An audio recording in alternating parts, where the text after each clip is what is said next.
આ છે અમારું ઓલ્ડ આદિવાસી. Look at that.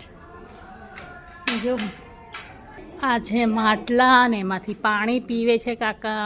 આ એ જાતિને ડિસ્ક્રાઇબ કરે છે. રાઠવા જનજાતિ મુખ્યત્વે વડોદરા જિલ્લાના છોટા ઉદેપુરમાં છે. રાઠવાના. આ છે જૂની ઘરઘંટી. જો શું કરે છે. આ છે આદિવાસીની કાથોડી જાત. બંને નામો કાથો પાડવાના વ્યવસાય પરથી પડેલું છે. એ લોકો કાથાનો વ્યવસાય કરતા ને એટલે એમનું નામ આના પરથી પડ્યું છે. જોવાલાયક છે આદિવાસી ભવન. આ છે કોટવાડિયા વિટોલિયા બારોડિયા, જે ધંધો વાંસમાંથી ટોપલા બનાવવાનો કરતા હતા. આ એમની જાતિ છે. જોઈ લો. આ આદિવાસી ભવનની અંદર જાતિના ડિસ્ક્રાઇબ કરી છે કે એ લોકોનું શું શું કામ હોય છે. અને આ છે ઢોર કોળી કોલચા કોલઘા જાતિ, જે ટોપલા બનાવવાનું કામ કરતા હતા ને એ જોઈ લો.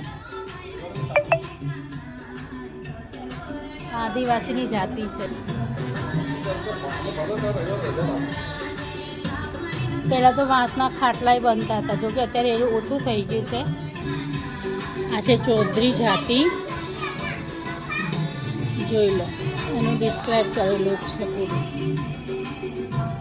આ છે રંગે થોડા વ્હાઈટ સરખા ને એવા. આ ચૌધરી જાતિના માણસો.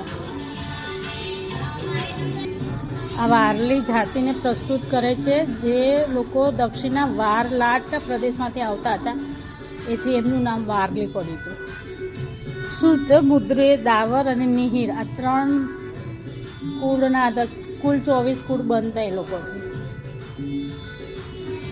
આઈડિયા જોઈ લો.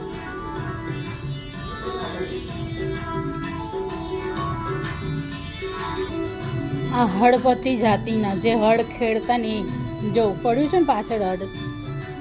Look at that. આ રે હળપતિ જાતિનું ડિસ્ક્રાઇબ.